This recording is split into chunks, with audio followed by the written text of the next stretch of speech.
The webs have been spun, but the fun isn't over. We are back with our friends Mike and Mike from Mike and Mike Go to the Movies for a bonus episode swinging into the world of superhero sequels. Get ready for epic battles, franchise fatigue debates, and some seriously good employee movie picks.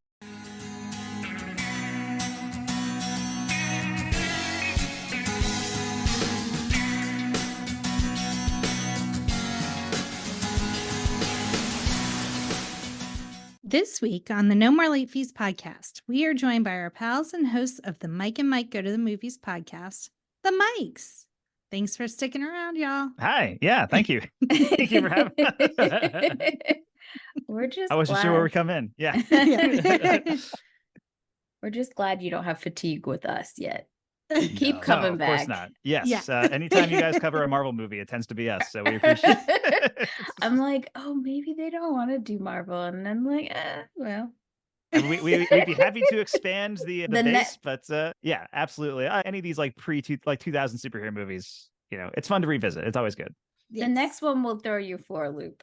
Because you guys, I do love how versatile you guys are. You're not like, I only want to do this type of movie. You literally would do about anything, which is sure. great. Yeah, absolutely. Yeah. Yeah, we've even started daring our listeners to donate and pick a movie for us. Like we'll do literally whatever they want. Yes. Yeah, we'll plug that here too. $50 on our Ko-fi page. You get to choose whatever. That's not what I was trying to do, Mike. That's There's a always great something idea. for more money. Yeah, us too. We'll be stealing that. Exactly. Yeah. It's only backfired once when someone made us watch Freddy Got Fingered, but otherwise, do you we call have that a to do backfiring, that. or do you call that kind of an enlightening? I think we were enlightened. Yes, it's on the Criterion channel now, Mike. that's true. So, what have you guys been up to? What's new? Yeah, what have we been up to? I mean, it was about maybe a year ago that we were on last, right? Talking about Daredevil. Yeah. Yeah, I think, yeah. Since then, mostly just working in our own lives, but also we've launched a new season of The Complete Works, which we're pretty excited about. And Mike D won the poll this year. That's right. So he's excited about that. I So got my finger on the pulse. Yeah. You know what the people want. That's right. Exactly. So for those who don't know, The Complete Works is our show. We have actually merged the two podcasts now. So Mike and Mike Go to the Movies is coming out in the form of bonus episodes to The Complete Works, which is now our flagship show. But The Complete Works is a show where we go through the filmography of an actor in their entirety from beginning to end. Our first season was Nicolas Cage. We watched all of his movies and are still doing that. Our second season was Jeff Goldblum. We watched all of his movies and we're still doing that. And our third season was Michelle Yeoh, and we watched all of her movies and we're still doing that. And so for season 4, Mike D was like, we got to pick a dead guy. We got to pick somebody who when the season's done, it's done. We don't have to keep doing it. Yeah. I just need an out date at some point, Right. Or someone who's retired. Like right. Bruce that was Willis also in would there. be good because he's retired and he's not going to probably make any more movies. Absolutely. But so we did a big poll for season 4, like we did for season 3. Our 4 finalists, Mike D put out Roy Scheider, who eventually won the poll. He is our season 4 subject. And then it was Roy Scheider, and who was Walter was Mike D's other choice. I was going for more modern stuff. I went with Nicole Kidman and Kirsten Dunst. And I fully expected Kirsten Dunst to win. And she was in the lead for a while. And then suddenly the Roy Scheider hive came out of nowhere on Twitter. Mike, did you just gather a bunch of people said, look, I need y'all to vote? I think we got like a specific retweet that put it into the older movie head crowd on Twitter, and we all got all the votes. And so that happened. So yeah, we're doing Roy Scheider. The season actually just started a few weeks ago as of this recording. So yeah, we're like we're in the early 70s now in Roy Scheider's career. We just watched French Connection, which we're recording this week, and man, that movie rips. People should rewatch French Connection. It's good stuff. And yeah, and we're excited to get back to Jaws because Jaws is both of our like favorite movie of all time. So looking forward to that. That's awesome. I remember we all have a mutual friend named Andrew who introduced us, actually. Yep. Big ups to Andrew. And I remember when you guys were voting, and I think I voted for Kirsten Dunst, right? And then when you guys got Roy Scheider, I was like, what else has he been in, right? How did this happen? So Andrew and I were talking about it, and he looked it up, and then he started naming all the movies he was in. I was like, oh shit, okay, it's more than Jaws. Yeah. Yeah, it's an incredible run of movies in the 70s, which is great. The only downside is that every time I explain the podcast to people, a lot of people think that I'm talking about Rob Schneider. With Yes. and I That want would to also be a prolific. very interesting interesting Yes. season. and I want to try to make it very clear it's not a Rob Schneider podcast. We've Want to gone on distance record. ourselves from that as much as possible. Did I say Yeah. Rob Schneider? Because I might No. have. No. Okay. No, You you said said Roy Rob. Scheider. Yeah, Oh, but okay. I've like just been explaining the podcast to people in my life who ask me about it, and they're like, "Oh yeah, so when's Deuce Bigelow, Male Gigolo? Is that coming up?" And it's When's like, the no. hot chick episode? Yeah. Look, y'all need to do a hot chick episode. It's one of Oh, our biggest yes. episodes. People Is it? love the hot chick. Yeah. Really? Surprisingly. Yeah. If we do a Rachel McAdams season, Yes. That's that'll be right. the thing. That's come up. It's a It banger has. for real. Oh gosh. Speaking of Twitter, I was inspired for today's game by a tweet. Okay. So we covered Spider-Man 2, and as we talked about, Spider-Man 2 is known as one of the best superhero sequels of maybe all time. Yep. Question mark.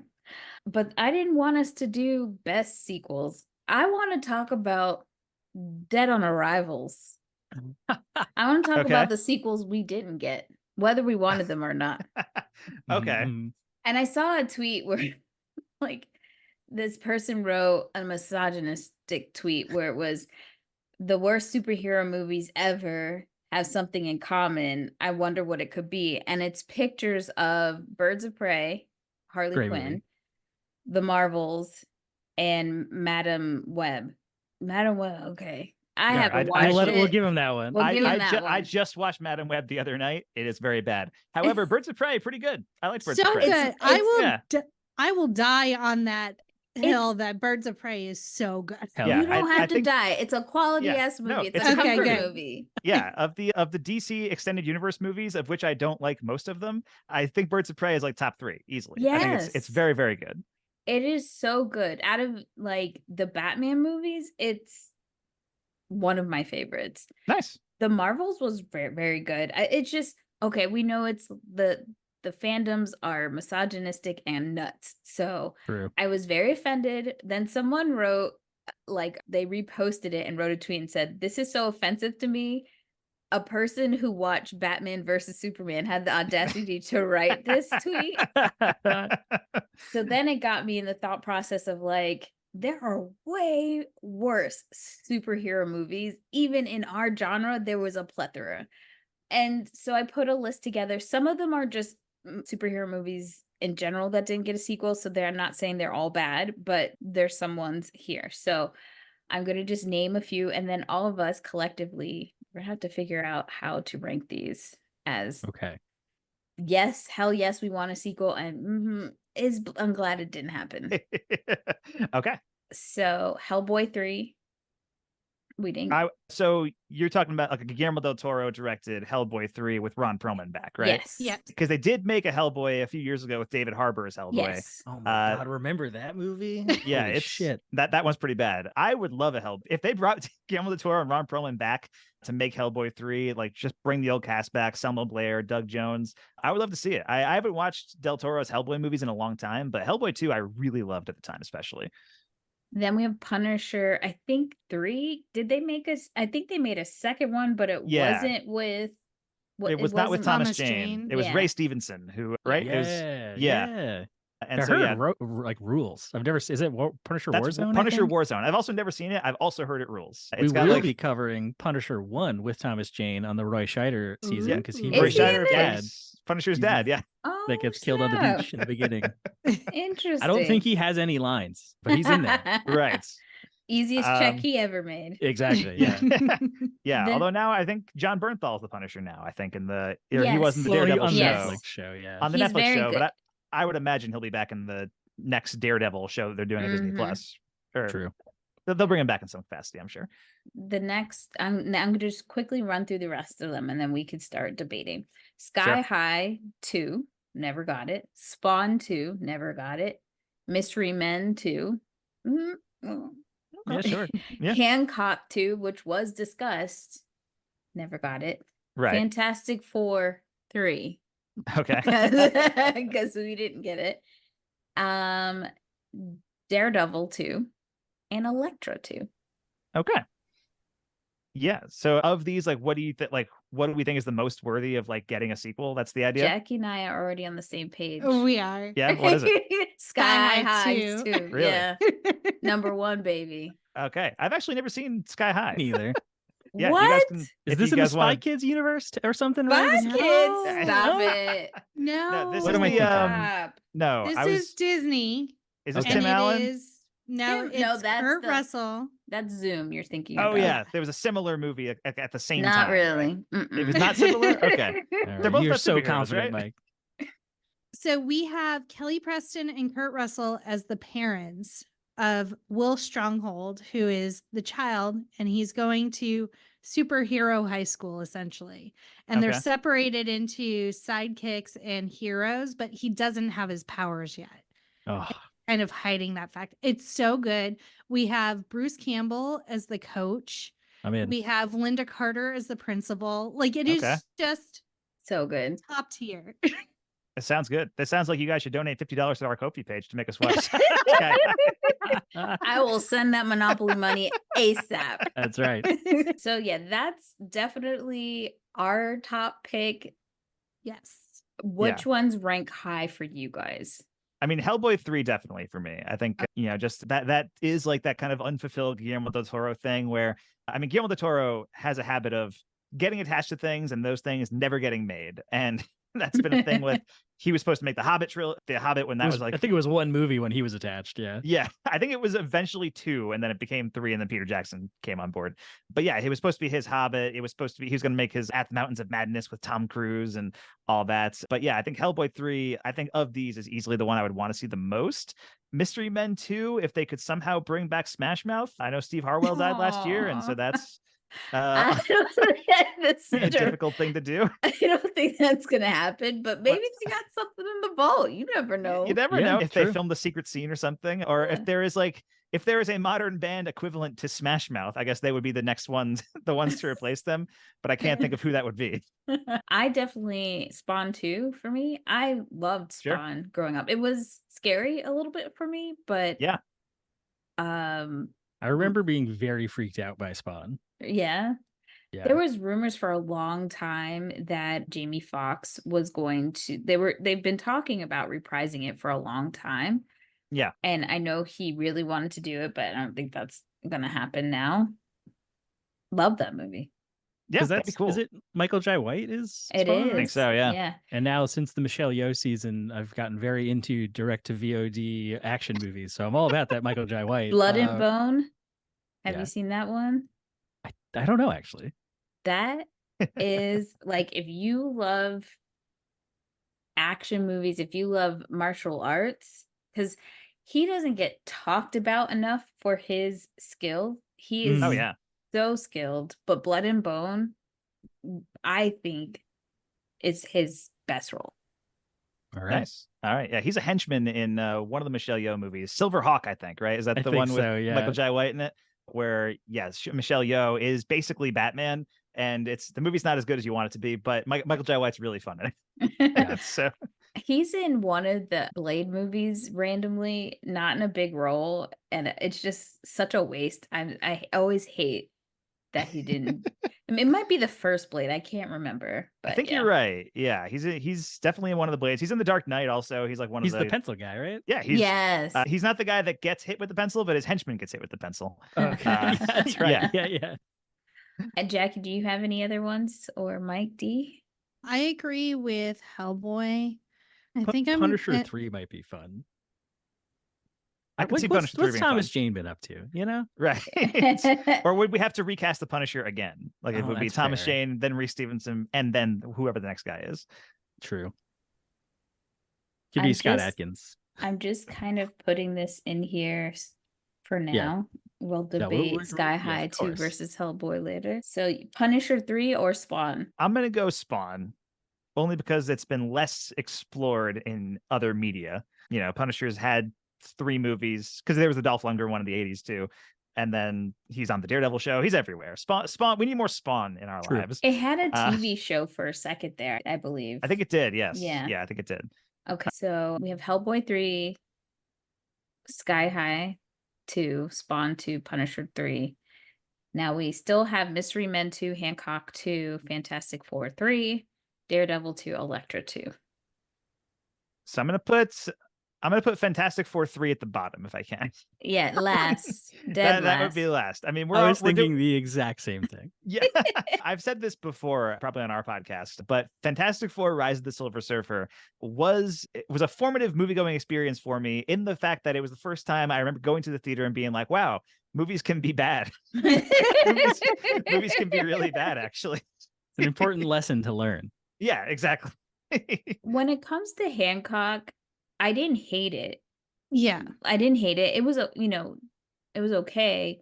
Yeah, I think what I would have loved to see more is like the lore of these characters, maybe flashbacks to their origin together. Like, More of a prequel than a sequel. yeah, and seeing their love.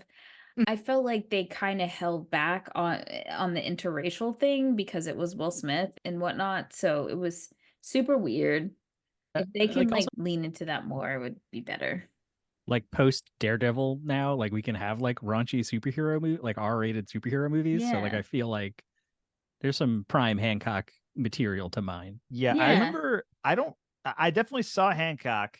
I don't remember too much about it, but I remember kind of really digging the first like half hour or so. When it's just Will Smith being a piece of shit, like just just being like a drunken hobo superhero, very fun. And then I think I like the last half of it when it becomes more of a generic superhero movie, it kind of like lost me. And it's also in that kind of weird period where Charlize Theron's like not quite an action star yet, and she's kind of like in that weird like she was in a few big movies early in the 2000s.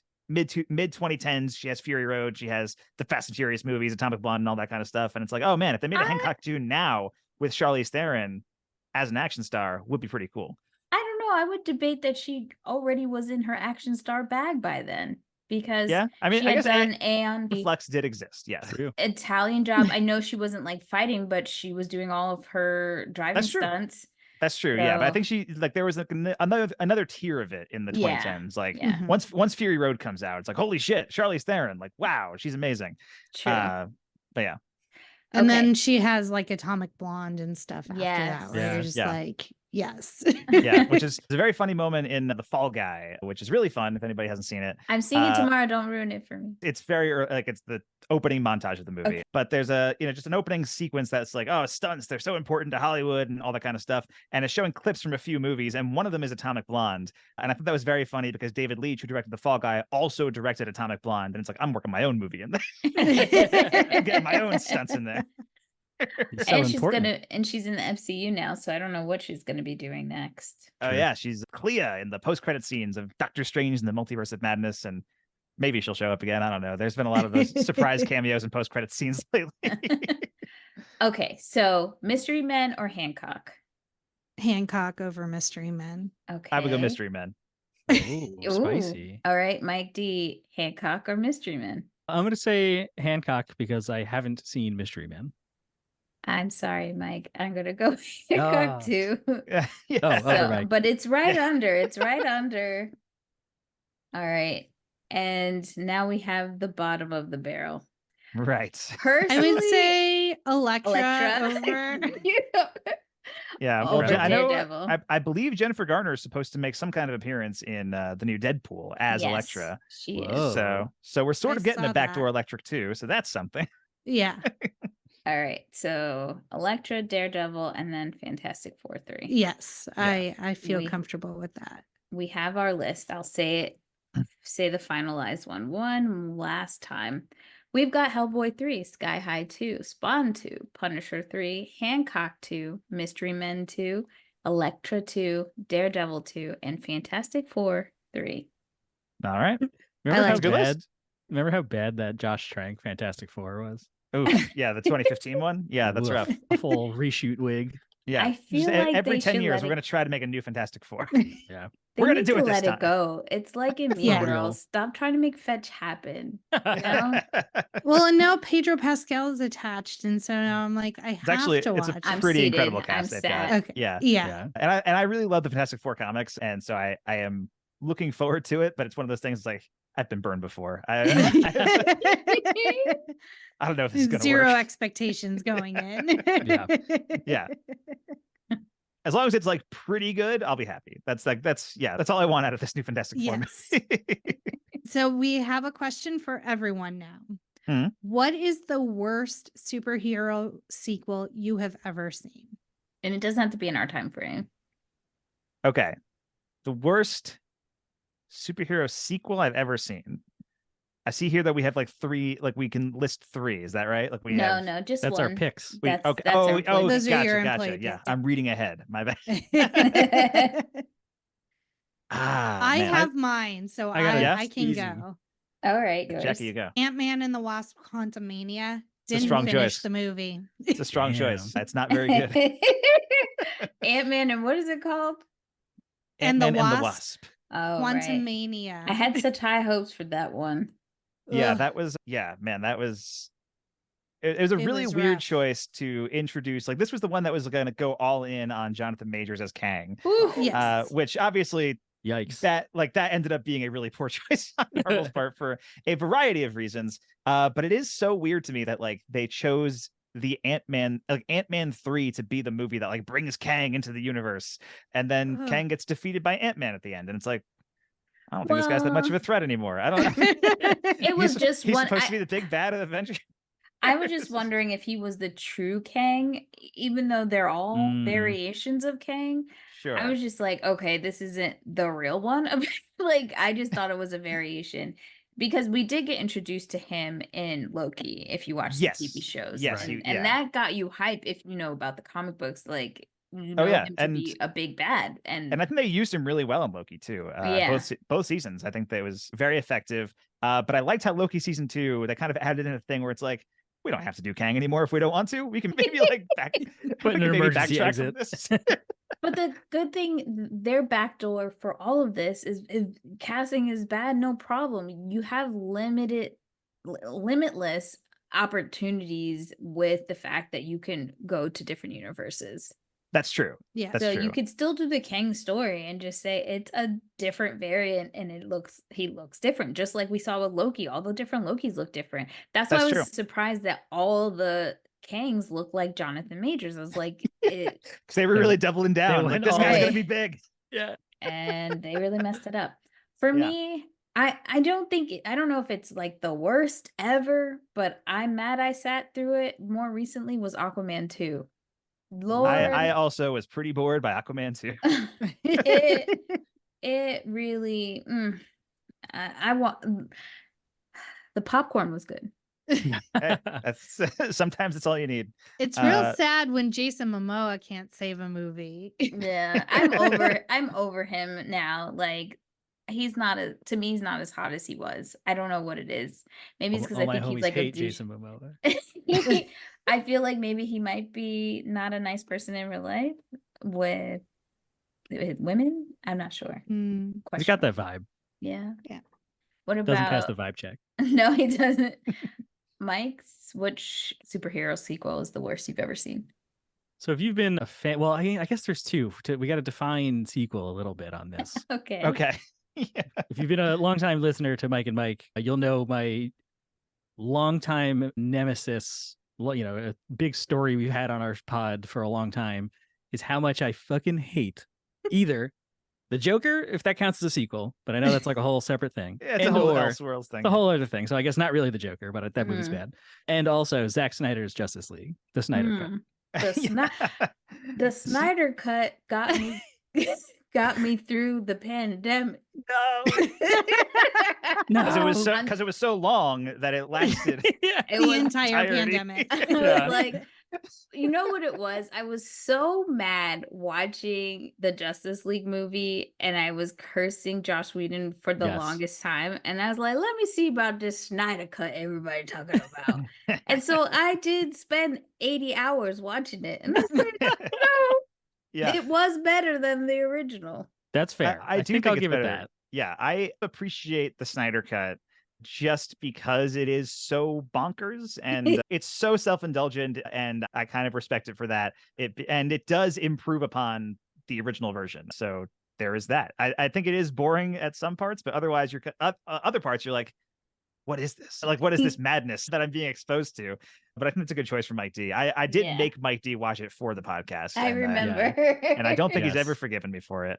I would say I mentioned before that Fantastic Four: Rise of the Silver Surfer is the movie that made me realize movies are bad. Or movies can be bad. I would say that's definitely a contender, although I haven't seen it in like 20. Oh, I mean, not 20, like 15 years or whatever. I'm going to go ahead and say Dark Phoenix was pretty rough. I feel like I'm more lenient on a lot of the Fox X-Men movies than some people tend to be. I really like, I think, most of them. I like X-Men 1 and 2. I like First Class and Days of Future Past. I like X-Men 3 more than it probably deserves. The Wolverine is very good. Logan's good. But the Wolverine. The Wolverine rules. That's the like samurai one. Yeah. The Japan one where he's on the train. It's incredible. But Wait, sorry, not the X-Men Origins. Oh, okay. X-Men Origins. Okay, that's X-Men Origins, garbage. yeah. Yes. Okay, the sorry. that one sucks. That one's really bad. Yes. But the last few Fox X-Men movies before Disney bought Fox just really feel like they're sputtering out of control. What about New Mutants, Mike? That one's, I barely remember New Mutants. I don't know. We watched it for the podcast. We were talking about it for years because it kept getting delayed over and over again.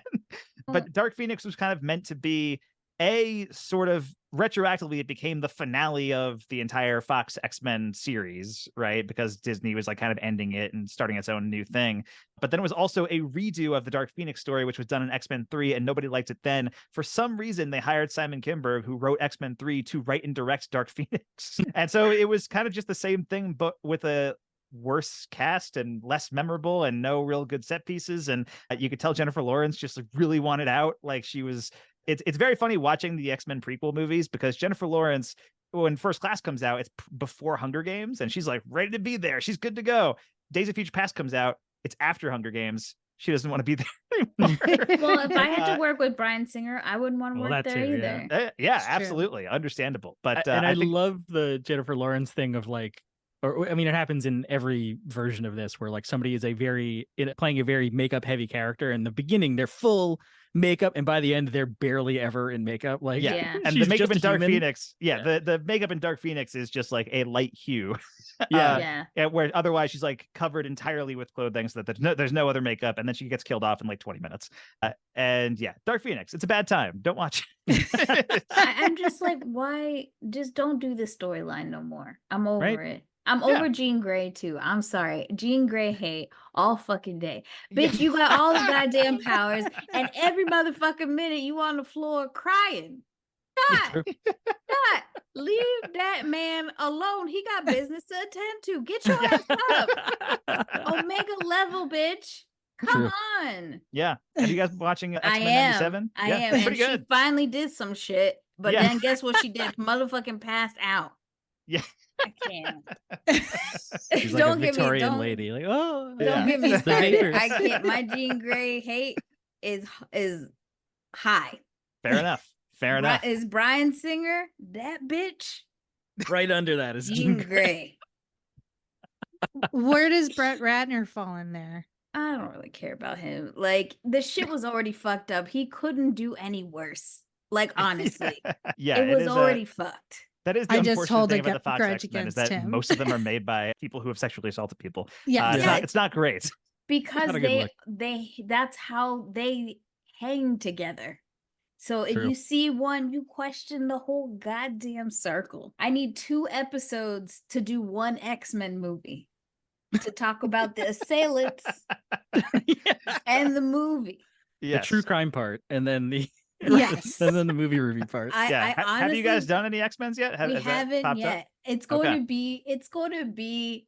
Do we have one on the calendar? We don't. I got to get my pills prepare ready. Employee picks, y'all. Yeah. The last time you were here, Mike S., you gave your 3 Matrix Reloaded, AI, and Party Girl. Okay. Was there a theme to the picks, or it's just like 3 random movies? Like in the years, right? In our time frame, 95 to 2005. Okay. Man. And wherever your heart leads you. And so like whatever the first 3 movies I can think of from those from that 10-year time period. I'll give you time, Mike, because last time I panicked and picked 2 Tony Scott movies. He did. So I prepared this time. I picked Did you really? I thought ahead. Yeah. I'm so proud of you. I love that. I Thank love you. that for us. Just so the audience knows, Mike D picked The Matrix, Crimson Tide, and Enemy of the State the last time he was here. Good choices. All Yeah, right, yeah, so give it to obviously. us. Tony Scott. Okay, so first, number one, if I was in a movie, like at a video store and I had an employee picks thing, the one that would probably never move would be there forever. Foundational Mike D text, 1999's The Mummy, Yes, that makes sense. of course. I'm amazed you didn't pick that last time, actually. Me too. He That's was how you know under- I panicked. He was under pressure. Yeah. And then these next 2 are actually stuff that I just like discovered in the last couple months that Okay. fall in the time frame. Mute Witness from 1995, which is Hmm. just on it's sort of, I guess, was like unavailable for a really long time, but it just popped up on Shudder to stream, and it's a horror movie that I think Mike S would really like. It's about a woman who's like a special effects artist on a movie set, and they're in like Romania or one of those like quote unquote scary European. Eastern Bloc countries, and she does not speak, so she is the titular mute witness. And she gets locked in the studio overnight by accident, can't get out, or can't call for help and stuff. And she witnesses 2 people that work on the movie come back and film a snuff film on the set. Oh. And then it turns into a cat and mouse. No one believes her because it's a movie set. So there's fake blood and stage knives and all this stuff all over. And how does she prove that there's a murder and all this stuff? So it's a real cat and mouse horror thriller kind of thing. So it's very fun. And then my third pick would be Sexy Beast from 2000. Oh, nice. We just talked about on Mike and Mike maybe a few months ago where we both watched it. And that shit rocks. It's directed by Jonathan Glazer, who just did Zone of Interest last year. And this can't be further from that movie. This is a really sleek, exciting, stylish crime movie about this like British gangster guy who got out. He did his one last job and he retired to Spain.